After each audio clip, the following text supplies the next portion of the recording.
Meu nome é Sabrina, tenho 32 anos e até pouco tempo atrás eu diria que minha vida era a personificação de um sonho carioca.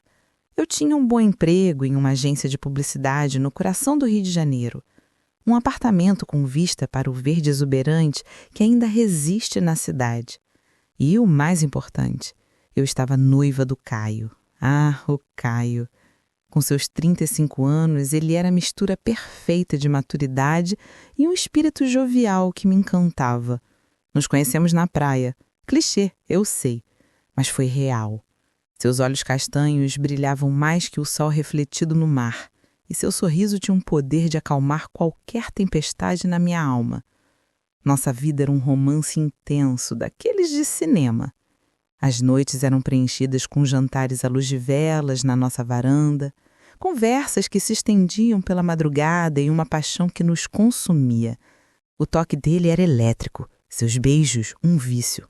Caio me fazia sentir a mulher mais desejada do mundo. Cada centímetro do meu corpo respondia a ele com uma urgência que me surpreendia. Lembro-me de uma noite em particular. Uma brisa suave entrava pela janela, trazendo o cheiro da maresia. Estávamos entrelaçados nos lençóis, a pele suada colada uma na outra, e ele sussurrou no meu ouvido. Você é meu universo, Sabrina. Meu começo, meio e fim. Naquele momento eu acreditei que a felicidade eterna era não só possível, como já era minha. Estávamos planejando o casamento, sonhando com uma vida inteira pela frente. A motivação era nosso combustível diário. Eu acordava todos os dias com um propósito: construir nosso futuro. Nossos planos eram grandiosos. Queríamos uma casa com um jardim, talvez um cachorro. Eu, que nunca me imaginei mãe, comecei a fantasiar com a ideia de ter pequenos caiozinhos correndo pela casa. Ele, por sua vez, falava em abrir seu próprio estúdio de fotografia com meu apoio incondicional. Éramos uma dupla imbatível, movidos por um amor que parecia inabalável. Cada dia era uma nova descoberta, uma nova forma de nos amarmos e nos completarmos. A rotina para nós era um convite à inovação, a encontrar novas maneiras de manter a chama acesa. Pequenas viagens de fim de semana para a região dos lagos, trilhas pela Floresta da Tijuca ou simplesmente um piquenique improvisado no aterro do Flamengo, observando o pôr do sol. Tudo era uma celebração do nosso amor. A vida no Rio, com sua energia vibrante e sua beleza estonteante, parecia o cenário perfeito para a nossa história de amor. Os fins de semana eram repletos de sol e mar, as noites de samba e risadas. Eu me sentia completa, realizada. Como se cada peça do quebra-cabeça da minha vida tivesse finalmente encontrado seu lugar. Mas o universo às vezes tem um senso de humor macabro. E o que era um romance erótico e cheio de amor estava prestes a se transformar em um roteiro de terror extremo, onde eu era protagonista indefesa e o Rio de Janeiro, meu palco de pesadelos. Tudo começou de forma sutil, quase imperceptível. Caio, que era fotógrafo freelancer, conseguiu um trabalho para catalogar imagens de propriedades antigas para um inventário. Uma dessas propriedades era um casarão abandonado em Santa Teresa. Um lugar com fama de mal-assombrado, mas Caio ria dessas histórias. Ele era cético, pragmático. É só poeira e madeira velha, meu amor, ele me disse, me dando um beijo na testa antes de sair. Eu, por outro lado, sempre fui mais sensível a essas energias. Lembro-me de ter sentido um calafrim só de ouvir o nome do bairro, Santa Teresa. E a menção de um casarão antigo, a arquitetura colonial, as ruas de paralelepípedos, as ladeiras íngremes, tudo ali parecia guardar segredos antigos. Mas o amor e a confiança no Caio eram maiores que qualquer pressentimento. Ele voltou naquele dia estranhamente quieto. Seus olhos, que antes brilhavam com a paixão da descoberta, agora pareciam opacos, distantes. Havia uma névoa no seu olhar, como se uma parte dele tivesse ficado presa naquele lugar. Mostrou-me as fotos no notebook. Eram imagens incríveis. A decadência do lugar tinha uma beleza sombria. Paredes descascadas, com a tinta esfarelando como pele morta, revelando camadas de história e abandono. Móveis cobertos por lençóis brancos que pareciam fantasmas silenciosos, imóveis, observando. Janelas empoeiradas que filtravam a luz de forma quase etérea, criando um jogo de sombras que dançavam pelos cômodos, dando vida a formas disformes. O ar parecia pesado nas fotos, mesmo sendo apenas imagens estáticas. O cheiro de mofo e poeira parecia emanar da tela, invadindo minhas narinas, trazendo consigo uma sensação de velhice e esquecimento. Mas uma foto me chamou a atenção de forma visceral. Era o interior de um quarto, com um armário antigo, de madeira escura, entalhado com figuras que pareciam distorcidas, quase grotescas, como gárgulas em miniatura que observavam com olhos vazios. No espelho manchado do armário havia um reflexo.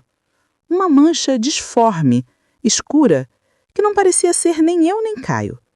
Era como uma figura borrada, com longos cabelos escuros caindo sobre o rosto, em um contorno que sugeria uma forma humana, mas de uma maneira perturbadora, quase fantasmagólica, como se estivesse se materializando da própria escuridão. Ele deu de ombros, um gesto que me pareceu forçado, como se estivesse tentando se convencer de que não havia nada de errado. Deve ser um jogo de luz, um defeito na lente, mas eu senti um arrepio que percorreu minha espinha, um frio que não vinha do ar-condicionado, mas de um lugar muito mais profundo. Era um pressentimento, uma sensação de que algo muito errado havia entrado em nossa casa, em nossa vida, e que não sairia tão facilmente. Era o prenúncio de um pesadelo. Naquela noite, o primeiro evento bizarro aconteceu. Estávamos dormindo, ou tentando. Eu já estava inquieta, o reflexo no espelho não saía da minha cabeça, e uma sensação de vigilância me impedia de relaxar. A cada rangido do prédio, a cada sussurro do vento que entrava pelas frestas da janela, eu me encolhia, imaginando formas nas sombras. De repente, um som gutural, um arrastar de garganta ecoou pelo apartamento. Não era um som humano, nem animal, era algo primordial vindo de um lugar profundo e escuro, um som que parecia rasgar o tecido da realidade. Uma raspagem áspera que parecia vir de dentro de mim. Parecia vir do nosso próprio quarto, de debaixo da cama ou talvez de dentro do armário embutido, que rangeu levemente como se algo estivesse tentando sair, se libertar. Acendemos a luz, assustados, o coração batendo forte no peito, quase saindo pela boca, o suor escorrendo pela testa. Não havia nada. Caio, sempre tentando me acalmar, com uma voz que já soava um pouco menos convincente, disse que deveria ser o encanamento do prédio antigo, ou o vento uivando pelas frestas. Mas eu sabia que não era. Aquele som era orgânico, era vivo. Era o som de uma agonia que eu nunca tinha ouvido antes. Um lamento profundo que parecia vir de um lugar muito, muito antigo, de uma dor que transcende o tempo, que se arrastava por séculos buscando uma saída. Os dias seguintes foram um mergulho lento na loucura. Caio começou a ficar pálido, com olheiras profundas que denunciavam noites sem sono, e seus olhos, antes tão cheios de vida, agora pareciam vazios, distantes, como se estivessem olhando para algo que só ele podia ver, para um abismo que o estava engolindo. Ele passava horas trancado no escritório, olhando fixamente para as fotos do casarão, como se estivesse hipnotizado por elas, murmurando coisas inaudíveis, palavras que pareciam sussurros de uma língua esquecida, antiga, maligna. Aquele homem vibrante, apaixonado, estava se tornando uma casca vazia. Um fantoche de alguma força invisível, uma marionete cujos fios eram puxados por mãos ocultas, sombrias. O erotismo que nos definia deu lugar a um distanciamento gélido. Quando eu tentava tocá-lo, ele se encolhia, como se meu toque o queimasse, ou como se estivesse com medo de mim, de algo que eu pudesse representar, de uma contaminação, de uma praga. Nossas conversas se tornaram monossilábicas e o riso que antes preenchia nosso lar foi substituído por um silêncio pesado, quase opressor, pontuado apenas pelos murmúrios de Caio ou pelos sons estranhos que começaram a permear o apartamento. Eu me sentia sozinha, isolada, mesmo estando ao lado dele. O apartamento antes nosso refúgio agora parecia uma prisão. Uma noite, acordei e ele não estava na cama. O lado dele estava frio, como se ele tivesse saído há horas. Um calafrio percorreu meu corpo, um pressentimento de que algo terrível estava para acontecer. Fui procurá-lo e o encontrei na sala, parado em frente à televisão desligada. A tela estava preta, mas ele a encarava como se estivesse assistindo a algo, seus olhos fixos em um ponto invisível com uma intensidade perturbadora, quase maníaca. A luz da lua entrava pela janela, iluminando seu rosto em um tom fantasmagórico, acentuando as sombras em suas feições, tornando-o irreconhecível. Um estranho. Caio, o que você está fazendo? Perguntei com a voz trêmula, o coração batendo descompassado no peito, um pressentimento gelado me envolvendo, me sufocando. Ele se virou lentamente, e a imagem que vi me fez recuar. Um grito preso na garganta, um nó na garganta, um terror que me paralisou. Seus olhos estavam vidrados, vermelhos, com veias saltadas, e um filete de baba escorria pelo canto da boca, sujando sua barba por fazer, que agora parecia desgrenhada e suja. Ela está vindo. Ele sussurrou com uma voz que não era a dele, uma voz rouca e gutural que parecia vir de um abismo, de um lugar de pura escuridão, de um poço sem fundo, de um lugar onde a luz não alcançava. 7 dias. Meu sangue gelou. A referência era óbvia, mas eu me recusei a acreditar. Era loucura. No dia seguinte, levei-o ao médico. O Dr. Almeida, um psiquiatra renomado que o havia pesquisado às pressas. Um homem de meia idade, com óculos na ponta do nariz e um ar cansado, mas profissional, diagnosticou estresse agudo, exaustão nervosa, talvez um surto psicótico induzido por trauma. Receitaram calmantes e sessões de terapia. Mas os remédios não faziam efeito. Pelo contrário, pareciam piorar seu estado. Ele começou a desenhar obsessivamente. Círculos perfeitos, um dentro do outro, em qualquer superfície que encontrava. Guardanapos, paredes, até mesmo no vapor do espelho do banheiro. Ele preenchia cadernos inteiros com esses símbolos, murmurando frases desconexas sobre o poço e a escuridão, sobre a pureza e a impureza, sobre o sacrifício, sobre o preço a pagar. Eu tentava conversar com o Dr. Almeida, explicar a situação, mas ele me olhava com uma pena velada, como se eu fosse a próxima a sucumbir à loucura. Ele precisa de repouso, Sabrina, e você também. Isso é um estresse enorme para ambos. Mas eu sabia que era mais do que estresse. Muito mais. O terror se intensificou. Comecei a ver coisas. Um vulto de uma mulher de cabelos longos e pretos, cobrindo o rosto, se arrastando pelos cantos do apartamento. Ela aparecia e desaparecia em frações de segundo, sempre no meu campo de visão periférico, como uma sombra que se recusava a ser totalmente vista, mas que eu sabia que estava lá, me espreitando. Eu a via no reflexo da geladeira, na sombra da cortina, no canto escuro do corredor. Seus movimentos eram lentos, arrastados, como se estivesse movendo através de um pântano invisível, e seus longos cabelos molhados pareciam se arrastar pelo chão, deixando um traço úmido e fétido, que eu podia sentir, um cheiro de água parada e morte. Um som gutural se tornou constante, um ruído de fundo para o nosso inferno particular, como um rádio mal sintonizado que tocava uma melodia de dor e de desespero, que penetrava em meus ossos, em minha alma, me corroendo por dentro, me levando à loucura. E então, a humilhação começou. Uma noite, tivemos amigos em casa para jantar. Era uma tentativa desesperada de trazer um pouco de normalidade de volta às nossas vidas, de provar a mim mesma que as coisas ainda podiam ser como antes, que o Caio ainda era o Caio, meu noivo amoroso, que me fazia sentir a mulher mais desejada do mundo. Convidei a Carol e o Pedro, um casal de amigos próximos, e a Lúcia, minha colega de trabalho, que sempre foi muito solidária e compreensiva. Eles vieram com um ar de preocupação, mas tentaram disfarçar. Tentei manter as aparências, fingir que tudo estava bem, que o Caio estava apenas passando por uma fase difícil, que logo passaria, que era apenas estresse. Mas no meio do jantar, enquanto eu servia o vinho, Caio se levantou abruptamente da mesa, seus olhos fixos em mim com uma intensidade que me fez gelar, um brilho estranho neles, um brilho que não era o dele.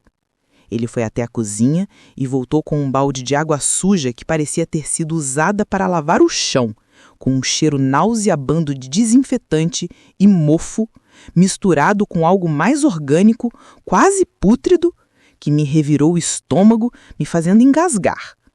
Em silêncio, com um olhar vazio que me perfurava a alma, ele caminhou até mim e, na frente de todos, despejou a água sobre minha cabeça.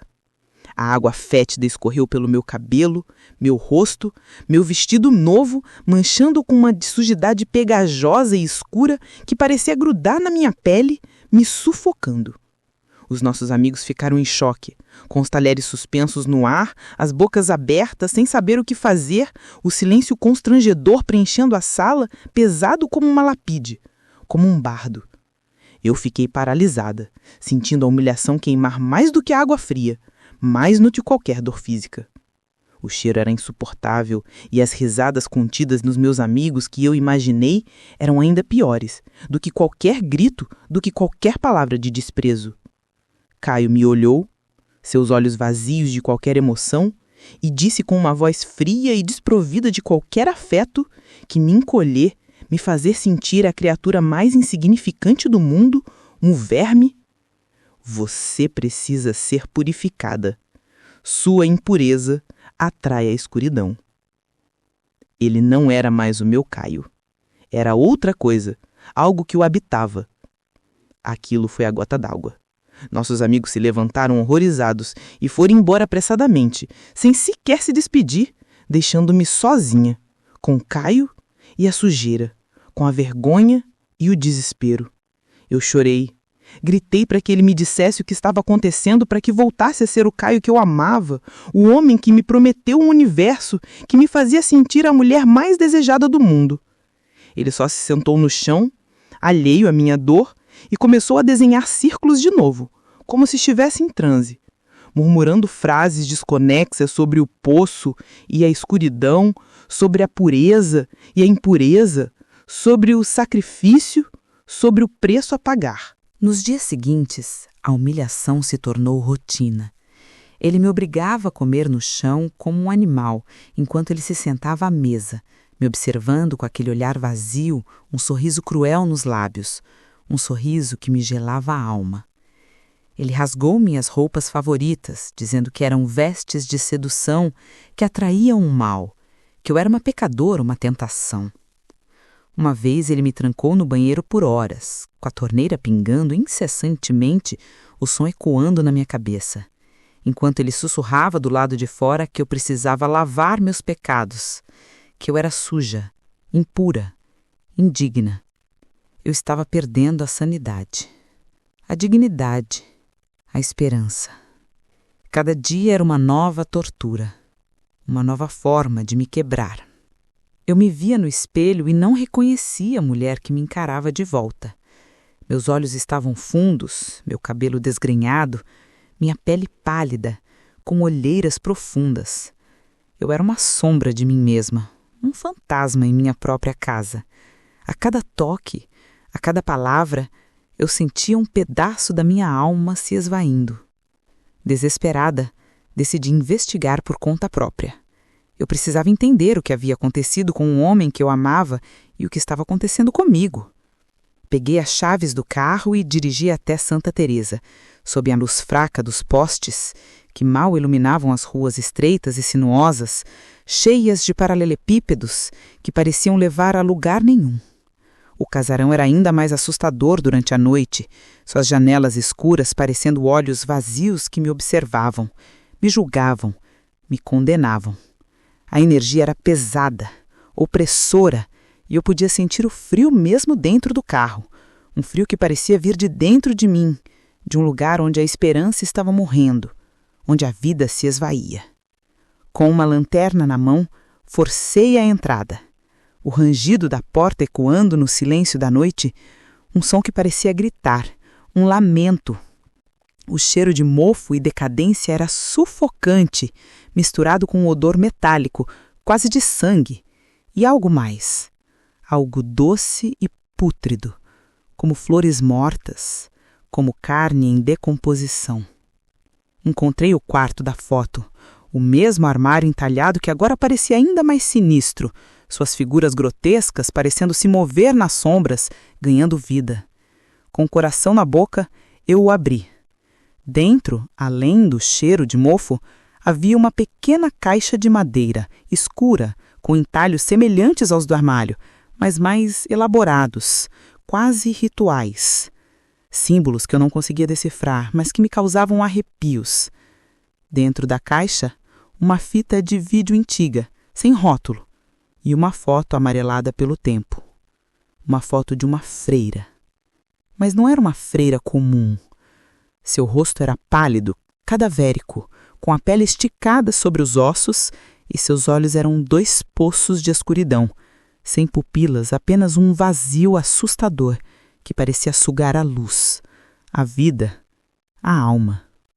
Havia uma maldade nela que transcendia a imagem, uma aura de sofrimento e ódio que parecia emanar da própria fotografia, me atingindo como um choque elétrico, paralisando-me. No verso da foto, uma inscrição em latim, que eu mal consegui decifrar com a ajuda do meu celular, a luz da tela tremendo em minhas mãos, quase caindo. Irmã Agripina, 1945. Condenada ao claustro por práticas profanas. Sua dor gerou a escuridão.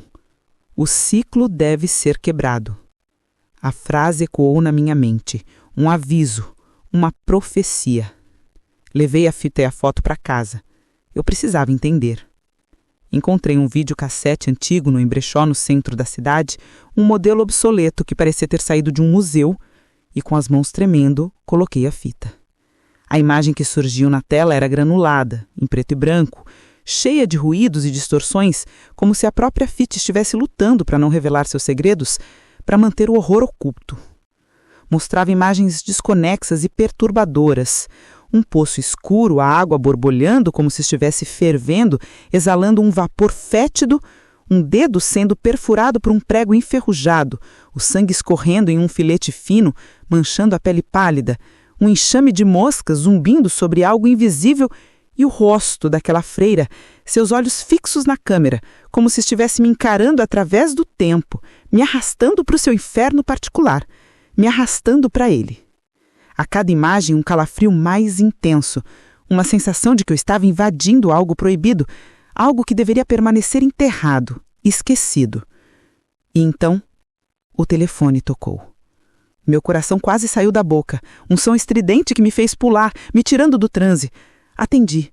Do outro lado, um chiado e uma voz sussurrada, distorcida, que parecia vir de um lugar muito distante, de um túmulo, de um mesário, de um lugar onde a morte reinava. 7 dias. Agora era eu. A maldição havia passado para mim. Eu era a próxima vítima. O desespero me consumiu, me sufocou, me arrastou para um abismo de medo de onde eu não via saída. A cada batida do meu coração, eu sentia o tempo se esgotando, a contagem regressiva para o meu fim. Os dias seguintes foram um borrão de pânico. Eu não dormia, não comia, mal conseguia respirar. A mulher de cabelos pretos, que eu passei a chamar de Kayako, em uma referência macabra aos filmes que um dia me divertiram, começou a aparecer com mais frequência. Eu a via no reflexo das janelas, no espelho do carro, no canto escuro do meu quarto, até mesmo nas manchas de umidade na parede que pareciam formar seu rosto. Seus movimentos eram lentos, arrastados, como se estivesse movendo através de um pântano invisível, e seus longos cabelos molhados pareciam se arrastar pelo chão, deixando um rastro úmido e fétido, que eu podia sentir, um cheiro de morte e decomposição.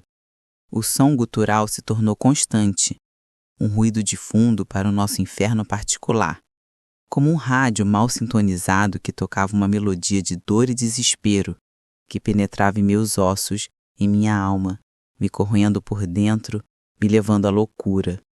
E a freira, a irmã Agripina, assombrava meus sonhos. Eu sonhava que estava em um convento escuro, com corredores infinitos e úmidos, o cheiro de incenso velho e carne em decomposição me sufocando, e ela me perseguia pelos corredores. Seu hábito negro flutuando como fumaça, seu rosto se contorcendo em um esgar de ódio e desespero, suas unhas longas e afiadas tentando me alcançar, me arranhar, me levar para o abismo, para a escuridão eterna. Eu acordava suada, gritando, com o coração disparado, aterrorizada. Mas o terror não terminava ao abrir os anos. Ele me seguia, me envolvia, me consumia. Caio piorava a cada dia. Ele se tornou violento, não apenas comigo, mas com os objetos da casa, com a própria vida. Em um acesso de fúria, ele quebrou todos os espelhos da casa, gritando que ela estava nos observando, que ela estava em todos os lugares, que não havia como escapar, que estávamos condenados, que o fim era inevitável. Em outro momento, ele me agarrou pelos braços com uma força desumana, seus dedos marcando minha pele com hematomas roxos, que pareciam florescer em minha carne, dolorosos e visíveis, como lembretes constantes da minha nova realidade. Ela quer você. Ela me disse, você é impura. Ele rosnava, seus olhos injetados de sangue, a voz irreconhecível, desprovida de qualquer humanidade, de qualquer amor, de qualquer lembrança do homem que ele um dia foi. A humilhação física se somou à emocional. Eu era prisioneira na minha própria casa, com um homem que eu amava transformado em meu carrasco, em um monstro que eu não reconhecia e que parecia se deleitar com o meu sofrimento, com a minha dor, com a minha queda.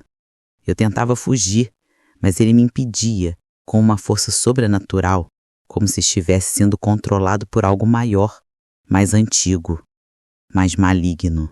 No 6º dia, eu sabia que precisava fazer algo drástico. Eu não podia simplesmente esperar pela minha morte ou pela morte do Caio. Eu precisava lutar, encontrar uma saída, uma esperança, antes que fosse tarde demais. Pesquisei incansavelmente sobre a irmã Agripina, sobre o casarão, sobre lendas urbanas do Rio de Janeiro, sobre exorcismos e maldições, sobre qualquer coisa que pudesse me dar uma pista, uma luz no fim do túnel. Descobri que ela era uma freira de um convento que existia onde hoje era o casarão. Ela foi acusada de bruxaria e de ter um filho com uma entidade demoníaca, um demônio que a havia seduzido e corrompido, prometendo-lhe poder e conhecimento em troca de sua alma, de sua fé, de sua sanidade. A criança, uma menina, nasceu deformada, com traços bestiais e foi jogada em um poço nos fundos do convento, para esconder o pecado da freira e a vergonha da ordem, para que ninguém soubesse da sua existência, para que fosse esquecida. A freira, enlouquecida pela dor e pela culpa, se enforcou no quarto do armário, no mesmo quarto onde Caio havia tirado a foto. Sua raiva, sua dor e a sede de vingança de sua filha criaram uma maldição tríplice. A presença da freira, o espírito vingativo da filha, a mulher de cabelos pretos e a transmissão da maldição através da imagem, a fita, o grito, a freira e o chamado, todos convergindo para minha vida, para o meu apartamento no Rio de Janeiro, para me consumir, para me levar à loucura, para me destruir.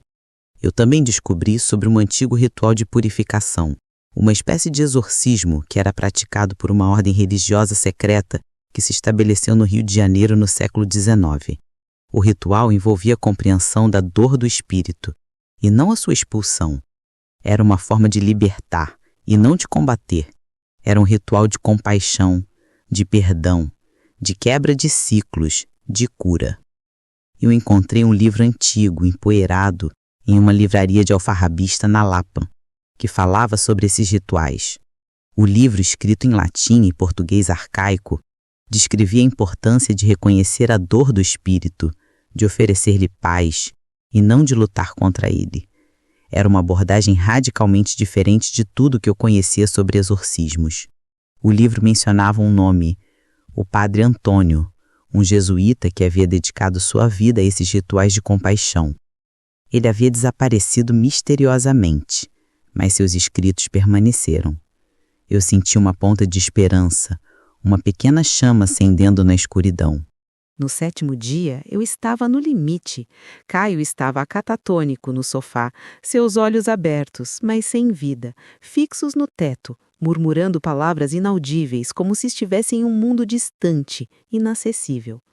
O telefone tocou. Eu sabia quem era. Deixei tocar. A televisão ligou sozinha, mostrando a imagem de um poço, e a água começou a borbulhar, a chiar, como se estivesse viva, como se estivesse fervendo, exalando um vapor denso e fétido. A mulher de cabelos pretos começou a sair da tela, seus movimentos lentos e dolorosos, como se cada fibra de seu corpo estivesse em agonia, seus longos cabelos escorrendo água escura, fétida, que pingava no chão, formando pequenas poças. O som gutural preencheu o apartamento, vindo de todos os lugares ao mesmo tempo, ecoando nas paredes, nos meus ossos, em minha alma, me ensurdecendo, me desorientando. A porta do quarto se abriu lentamente, rangendo, e na escuridão eu vi a silhueta da freira, seus olhos amarelos brilhando com uma intensidade sobrenatural, um sorriso macabro em seus lábios pálidos, quase transparentes, um sorriso que prometia dor e desespero. Eu estava cercada, o fim havia chegado, mas então algo dentro de mim mudou. Aquele amor que eu sentia pelo Caio, a lembrança do homem que ele era, me deu uma força que eu não sabia que possuía. Eu não ia morrer ali, não daquele jeito. Eu não ia me render ao medo. Eu ia lutar, não com violência, mas com a única arma que eu tinha: a compaixão, a compreensão, o perdão. As palavras do Padre Antônio ecoaram na minha mente. A escuridão não pode expulsar a escuridão. Apenas a luz pode fazer isso. O ódio não pode expulsar o ódio. Apenas o amor pode fazer isso. Olhei para a televisão, para a criatura se arrastando para fora. Olhei para a porta, para a freira se aproximando, e então olhei para o Caio, meu amado Caio, perdido em um pesadelo, uma vítima inocente dessa tragédia e não um monstro. Eu gritei, um grito que não era de medo, mas de fúria, de determinação, de amor, um grito que veio do fundo da minha alma, carregado de toda a dor, toda a humilhação, todo o amor perdido, mas também de uma nova esperança, de uma nova compreensão, de uma nova força. E então o inesperado aconteceu. Quando a mulher de cabelos pretos estava quase me tocando, ela parou. Ela olhou para mim e, pela primeira vez, eu não vi ódio em seus olhos. Eu vi tristeza, uma dor profunda e antiga, um lamento silencioso, uma súplica. A freira no corredor também parou, sua forma vacilando como uma imagem distorcida em um espelho d'água, seus olhos amarelos agora parecendo mais tristes do que malignos, mais suplicantes do que ameaçadores. Naquele momento eu entendi. Elas não eram apenas monstros. Eram vítimas de uma dor tão profunda que se transformou em maldição, em um ciclo interminável de sofrimento, e que agora buscavam libertação, buscavam paz, buscavam compreensão. Eu me levantei e caminhei em direção à televisão. A criatura recuou, como se minha presença a repelisse, mas não com medo, e sim com uma espécie de reverência, de reconhecimento. Eu coloquei minha mão na tela, sentindo um frio gélido que me arrepiou até a alma, mas não me parou. Eu sinto muito, eu sussurrei, com a voz embargada pelas lágrimas, mas firme. Eu sinto muito pela sua dor, eu entendo o seu sofrimento, eu te perdoo. Descanse em paz. A imagem na TV tremeluziu, a água do poço se acalmou e a tela se apagou, levando consigo a figura da mulher de cabelos pretos, que parecia ter encontrado a paz, um descanso merecido, uma libertação. Então virei-me para a freira, que ainda estava no corredor, sua forma agora menos definida, quase translúcida, como uma névoa que se dissipava. Seus olhos amarelos agora parecendo mais tristes do que malignos, mais suplicantes do que ameaçadores. Eu sinto muito, eu disse, com lágrimas escorrendo pelo meu rosto, mas com um sorriso triste, um sorriso de compreensão. Nenhuma mãe deveria passar por isso. Perdoe-se a si mesma. Encontre sua paz. A figura da freira se dissipou como fumaça e o som gutural cessou, deixando para trás um silêncio que era quase ensurdecedor, mas que agora parecia um alívio, uma bênção, uma promessa de um novo começo. O apartamento ficou em silêncio. Um silêncio absoluto. Abençoado. Eu corri para Caio. Ele piscou como se estivesse acordando de um longo sono, de um pesadelo profundo. Ele olhou para mim e, pela primeira vez em semanas, eu vi o meu Caio de volta, Seus olhos castanhos, cheios de confusão, mas também de um brilho familiar, de reconhecimento, de amor. Sabrina, ele disse, a voz fraca, rouca, mas com a melodia que eu tanto amava, a melodia do meu Caio. O que aconteceu? Nós nos abraçamos e choramos. Choramos pela vida que quase perdemos, pelo horror que vivemos, pelas cicatrizes invisíveis que carregaremos para sempre. Não sei explicar exatamente o que aconteceu naquela noite. Talvez minha empatia, minha recusa em ceder ao medo, tenha quebrado o ciclo de ódio. Talvez um amor, no fim, tenha sido mais forte que a maldição. Talvez a compreensão da dor alheia seja a chave para a nossa própria libertação. O que sei é que algo mudou, algo profundo e irreversível. Eu não era mais a mesma Sabrina, e Caio também não, mas estávamos juntos, e isso era o que importava, o que nos mantinha de pé. Hoje estamos recomeçando. Nos mudamos do Rio para uma cidade pequena, tranquila, no interior de Minas Gerais. Vendemos o apartamento e Caio abandonou a fotografia por um tempo, dedicando-se à jardinagem, encontrando paz na terra, no ciclo da vida, no renascimento. Ainda temos pesadelos, cicatrizes que nunca desaparecerão completamente, mas estamos juntos, mais fortes do que nunca, com uma nova perspectiva sobre a vida e sobre o amor. E eu aprendi a lição mais importante da minha vida no meio daquele terror extremo, que a verdadeira força não reside em combater o mal com mais mal, mas enfrentá-lo com a luz da compaixão e do entendimento, que a escuridão só pode ser vencida pela luz e o ódio pelo amor. Às vezes, o monstro que nos assombra não quer nos destruir, ele só quer ser compreendido, e a maior força que possuímos não está em lutar contra a escuridão, mas em ter a coragem de acender uma luz de compaixão dentro dela. Espero que tenham se assustado e se emocionado com a minha história. Se você gostou, não se esqueça de se inscrever aqui no canal, deixar o seu like, compartilhar com seus amigos e comentar o que você achou. Sua interação é muito importante para mim. E fiquem ligados, porque a próxima história pode ser a sua.